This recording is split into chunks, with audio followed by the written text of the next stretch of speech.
大家好，最近呢，我睇咗有一篇文章啦，係關於研究歷史耶穌嘅。咁學者呢，希望透過歷史考古猶太文化同埋第一世紀嘅背景呢，可以更深入去了解耶穌究竟係點樣嘅人。咁其實有一啲人呢，睇呢一類嘅文章呢，會帶俾佢哋喺信仰上邊會有啲不安嘅。而且有啲人甚至可能讀多咗咧，反而開始有一種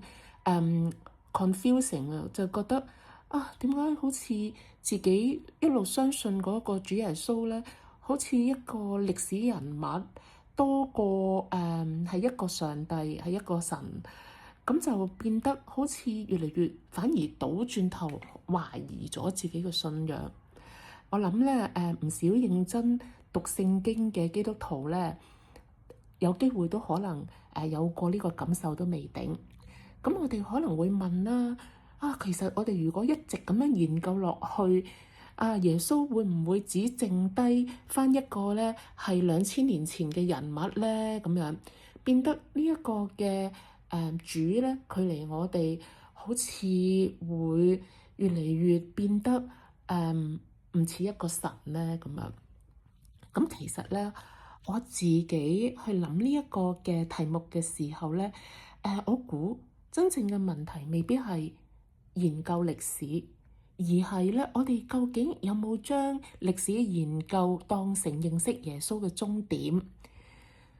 因為其實歷史研究咧，我自己個人覺得係一份非常之珍貴嘅禮物嚟嘅。因為其實咧，歷史研究咧係提醒我哋，其實耶穌真係唔係一個神話人物嚟嘅，佢係真真正正、真真實實咁咧，係活喺第一世紀巴勒斯坦嘅一個猶太人，佢係道成肉身成為一個人嘅。佢講嘅每一句説話咧，都有當時嘅歷史背景。譬如佢守節期、走入聖殿、引用摩西先知呢啲一切，其實都唔係偶然嘅，而係咧神救贖歷史裏頭嘅一個部分。所以咧，歷史研究，我自己個人嚟講咧，就唔係削弱信仰，反而咧係幫助我咧去讀聖經嘅時候係讀得更加深入嘅。嗱，當然啦，我自己個人認為咧，歷史研究始終係有佢嘅限制。佢可以回答話，譬如耶穌生活喺邊度啊？佢點解會被釘十字架啊？法利賽人真正係個咩人呢？第一世紀嘅猶太人點樣理解彌賽亞呢？呢啲都係咧歷史可以努力研究嘅問題。但係咧，佢其實係冇能力去回答另外一個咧，我哋好重視嘅問題。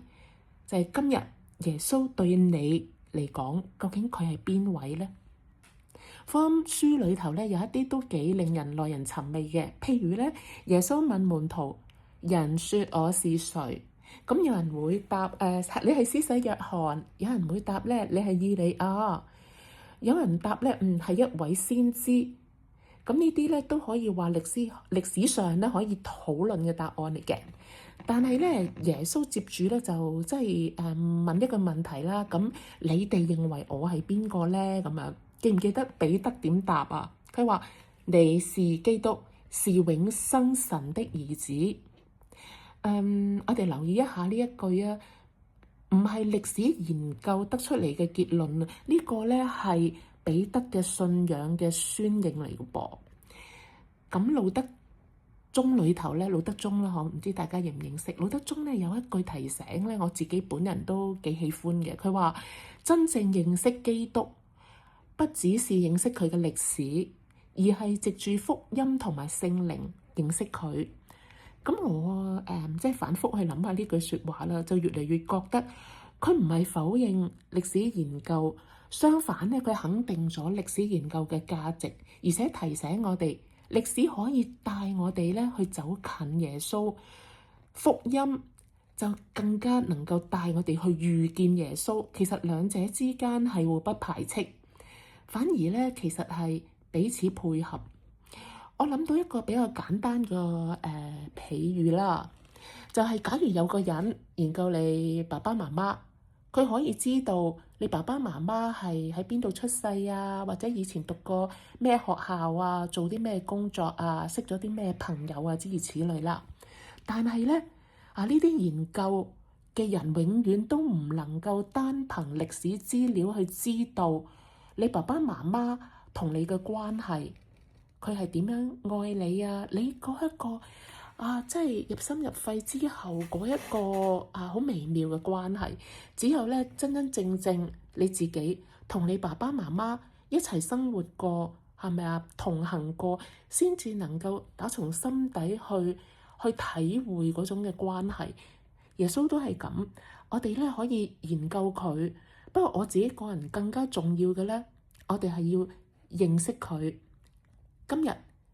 歷史耶穌研究提醒我哋咧，唔好將耶穌從舊約抽離咗佢出嚟，亦都唔好將佢從猶太人嘅世界裏頭咧，將佢好似剝開，唔好將佢變成符合自己嘅想像嗰個耶穌。呢個提醒我覺得係好珍貴。但係咧，如果我哋最後只係剩低一個研究一個2000年前嘅歷史人物咧，但係就失卻咗其實主耶穌今天其實仍然活着，佢仍然向我哋說話，佢係我哋嘅主，佢係神，仍然呼召我哋去跟隨佢嘅基督咧，咁我哋咧就失去咗福音最核心嘅信息啦。咁突然間想起約翰福音20章31節裏頭講咧，佢話：但記這些事，要叫你們信耶穌是基督，是神的兒子，並且叫你們信了他，就可以因他的名得生命。約翰呢寫福音書嘅時候呢，唔係要我哋完成一篇呢歷史論文，而係希望我哋相信，而且得咗生命。所以呢，歷史研究從來唔係一個終點，佢應該呢好似施洗約翰一樣，將人嘅目光呢去指向基督。所以呢，我想大家一齊勉勵啊！一句説話就係：